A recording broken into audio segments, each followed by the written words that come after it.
In this video, I'm going to begin my discussion of the HPT axis, that is, the hypothalamus, anterior pituitary, and thyroid gland axis.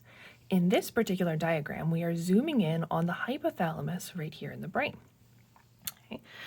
So again, for a little bit of perspective, this is the hypothalamus, okay? And this is the superior hypophyseal artery, which is delivering blood into the first capillary bed within the hypothalamus.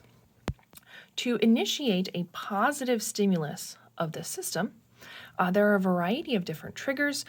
Essentially, other neurons called tanocytes can stimulate neurons within the hypothalamus, given different types of stimuli within the cerebrospinal fluid. Various ependymal cells monitor the CSF for different things like nutrient levels. There are other hormones and neurotransmitters, vasoactive intestinal peptide, CRH, norepinephrine, and leptin are hormones that can exert a positive influence on the system. And ultimately, take-home message here is that stressful situations and cold can lead to a stimulus of the hypothalamus, therefore triggering the HPT axis. Okay, so what this neuron here represents is any of these different types of stimuli. Oftentimes this involves the release of neurotransmitters onto a G protein coupled receptor. As we know, this neurotransmitter binding to the GPCR is going to trigger the second messenger system. So here we see cyclic AMP, activating protein kinase A, which phosphorylates CREB.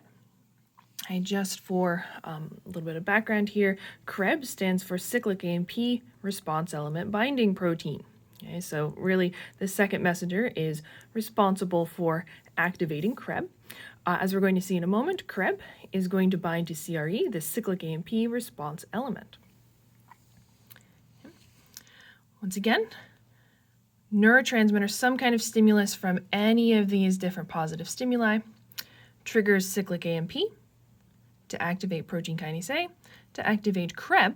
Here we can see CREB is phosphorylated as it enters into the nucleus. CREB binds to CRE, which is essentially going to act as a transcription factor, right, to transcribe a particular gene. Right, as we know, the mRNA copy of the DNA is going to leave the nucleus, begin translation here in the cytoplasm, and ultimately go to the RAR.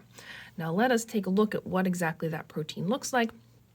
Here we see a representation of the entire chain of amino acids that is called pre-pro-TRH. Okay, TRH being thyrotropin releasing hormone. Okay, so the hormone that is being produced by this neuron within the hypothalamus.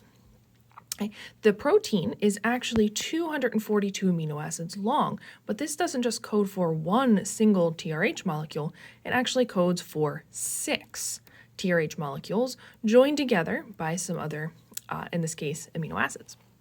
Okay.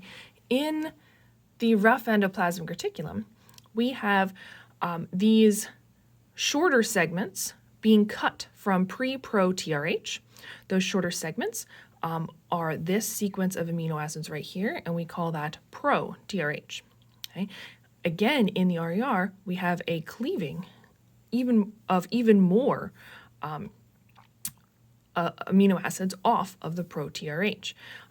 Also, we convert this into a pyro, and this here into an amine group. And so the final product, the final thyrotropin releasing hormone is 3 amino acids long, so it is called a tripeptide.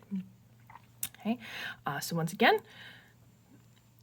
stimulatory neurons triggered cyclic AMP to ultimately activate a gene for pre-pro-TRH.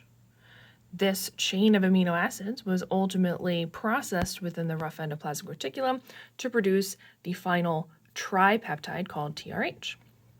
Okay. This TRH is packaged up in vesicles and ultimately is shipped all the way down to here, the axon terminal. Okay.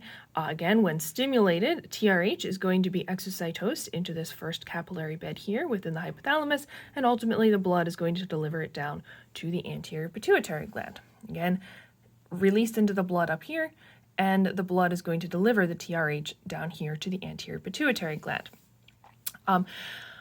The neurons in the hypothalamus that are responsible for releasing TRH are part of the paraventricular nucleus, the PVN. Okay, so all of this story was just the positive stimulus, okay, which ultimately results in the release of TRH. On the other hand, there are some inhibitors of neurons within the paraventricular nucleus. First of all, there is negative feedback from the different types of thyroid hormone, and we're going to talk about that here in a moment. Essentially, also, if there is a lack of stimulus from these positive sources over here, also serotonin and dopamine both act to inhibit, ultimately, the release of TRH, and therefore the stimulus of the anterior pituitary gland. Now, how exactly does T3 and T4 act to inhibit the paraventricular nuclear cells? Well, thyroid hormone, as we know, slips right through the membrane and it binds to thyroid hormone receptors within the cell. Now, sometimes there is a conversion process from T4 to T3. Sometimes it's directly T3. Regardless, T3 binds to a thyroid hormone receptor, and this complex directly displaces Krebs, and therefore this transcription factor is inactivated. And so when T3 is abundant, essentially, pre-pro-TRH is not transcribed and translated, and ultimately we don't get the resulting TRH. Without TRH, we don't get a stimulus, ultimately, of the anterior pituitary gland. So again, this has been a summary of what is happening in the hypothalamus for the HPT thyroid axis.